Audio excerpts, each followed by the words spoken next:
A staple I do in all interviews in order to start things off is to ask that you elaborate a bit about your work and this particular series for those not familiar with it. My name is Nick Wolfhard.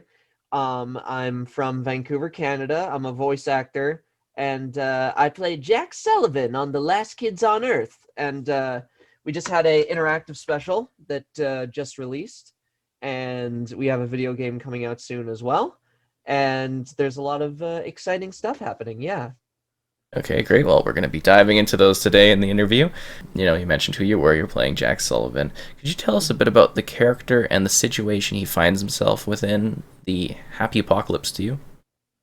Yeah, so what's going on in Happy Apocalypse to you is that it's June's birthday, and because, the apocalypse is super crazy and everyone's scrambling to get supplies and trying to make friends with monsters and fight off others, they want to try and give June the best birthday party ever. And so they all have to go find these supplies, like one of which is like a nacho cheese fountain. They have to get balloons, they have to get a cake, and you, the viewer, actually have to decide what you want to go grab. And there's so many different choices. There's choices that leads to dead ends and you have to go back and choose other ones. And there's also branching paths that leads to one scene that can go into another. And it's great because there's just so much content there. And it's great because the writers can put in these scenarios that wouldn't normally be, able to exist in the normality of like the serialization of the TV show, because it follows a set storyline, and the interactive special kind of exists outside of that storyline, at least for a little bit. So yeah, as far as I know. With this being a Netflix interactive feature, did you find that different style impacting the voiceover work you do for the series? So it was actually it was the only difference really was that I record in Vancouver with Charlie Demers, the voice of Dirk, and the other two actors record in Los Angeles, Monte Hernandez and Garland Witt. They're the voices of June and Quint. So we kind of always bounce off each other in the booth because we record off a software called Source Connect.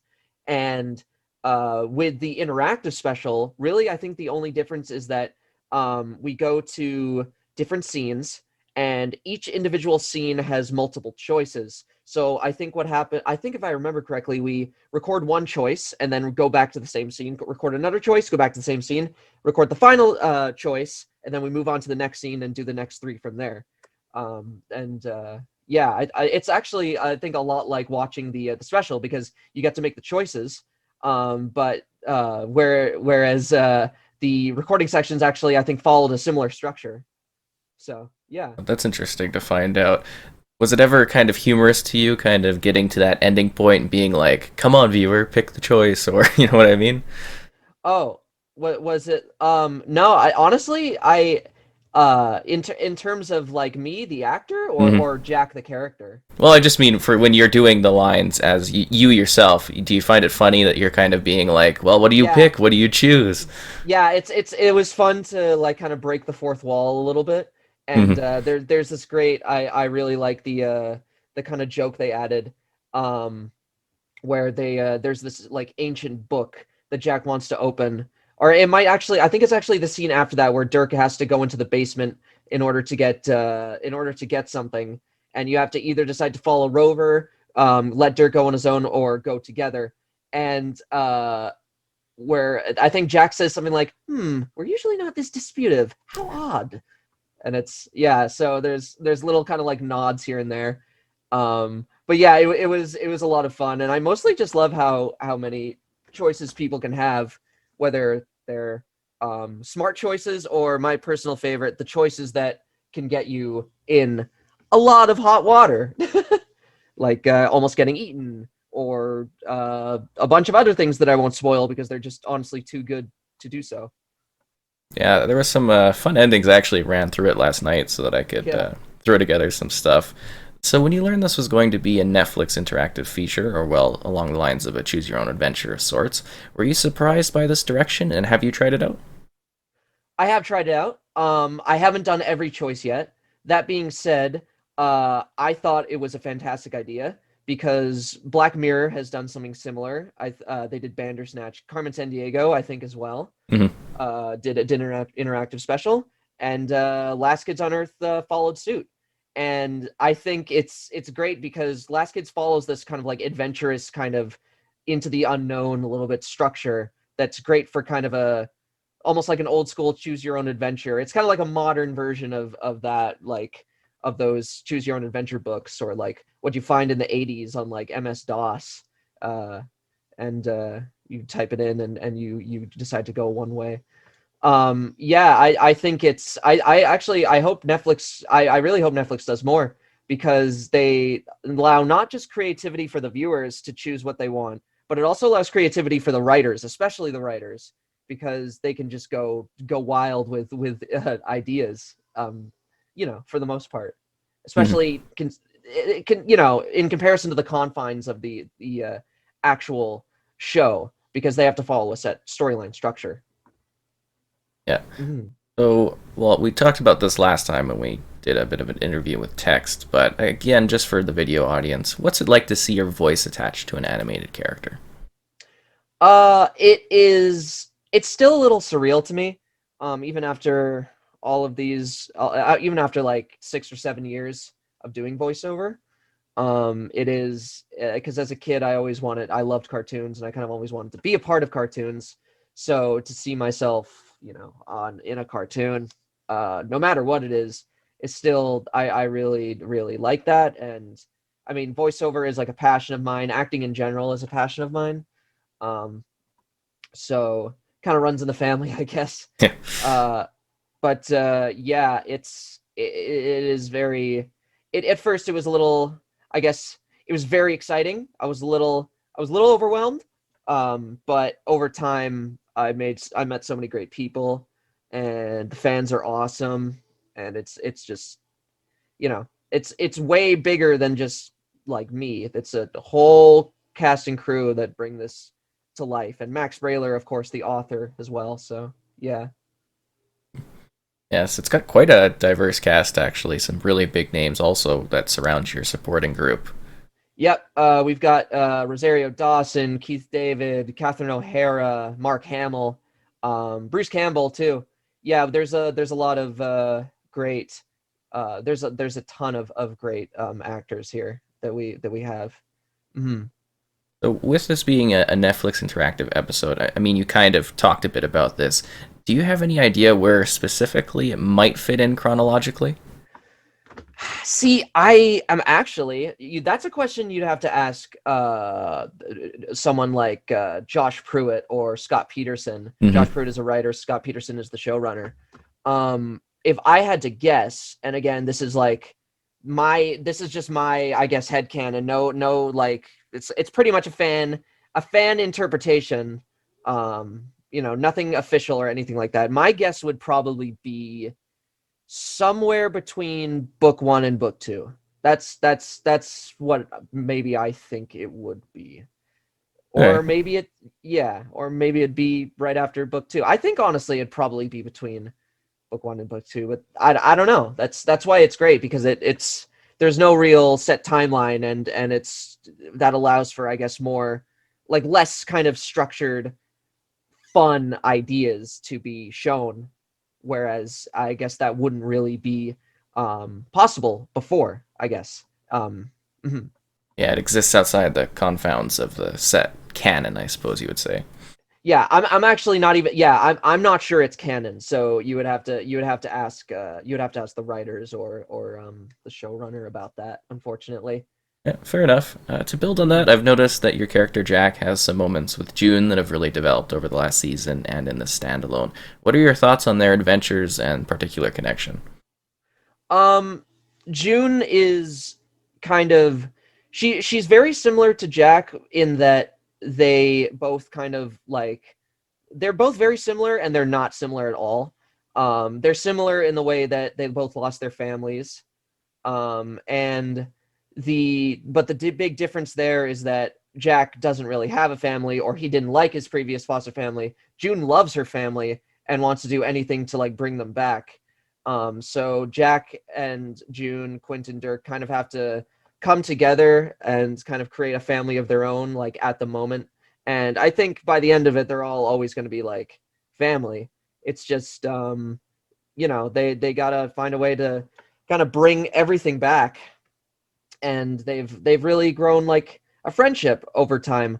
I think for Jack, it kind of started out as a bit of a crush, but I think it's really kind of grown into like a really good kind of friendship. But yeah, it's really cool to see like the character development over time, and see what it evolves into.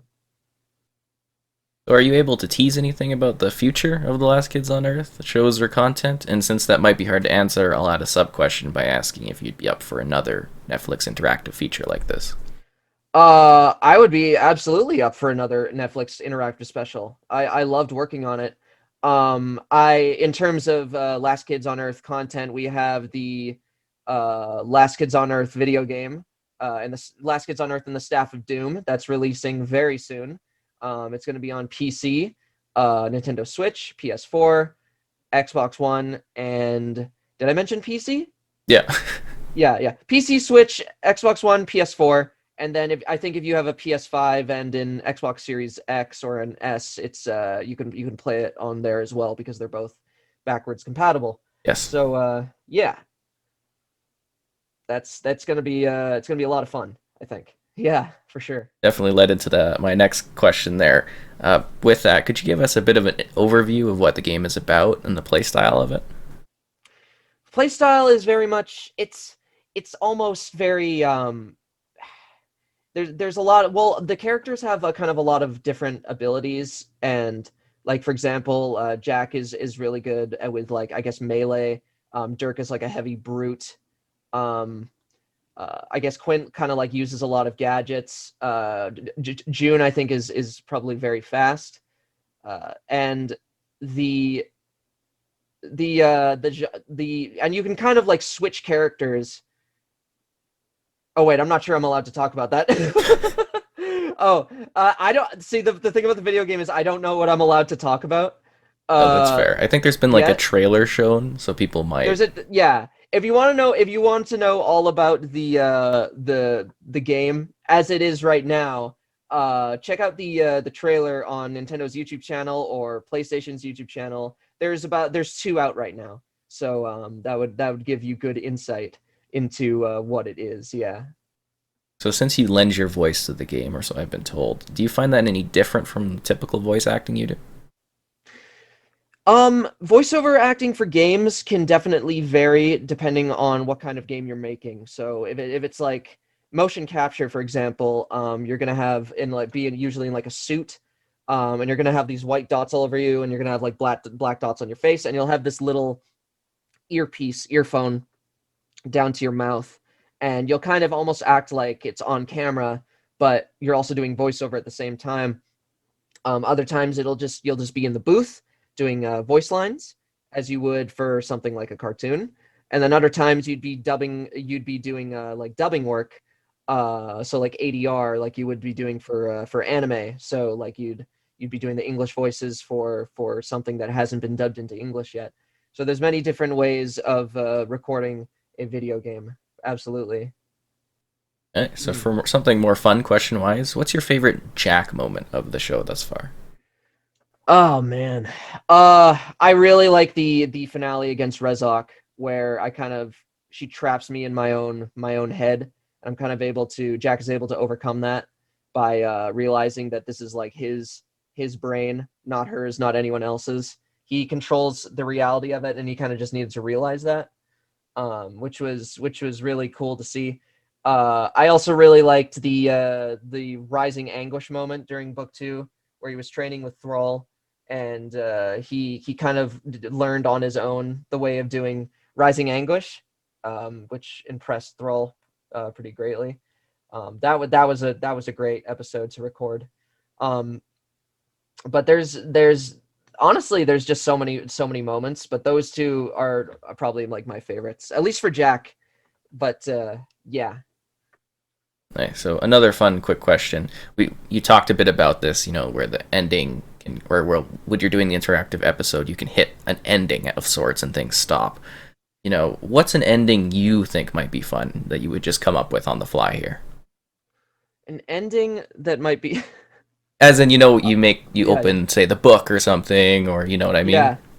I'd like to see Jack be thrown into a version of the nacho cheese fountain that's giant and it's like molten lava and he gets thrown into it and he's like does the Terminator 2 thing going down. And that's the end of Jack. That's what my idea for an ending.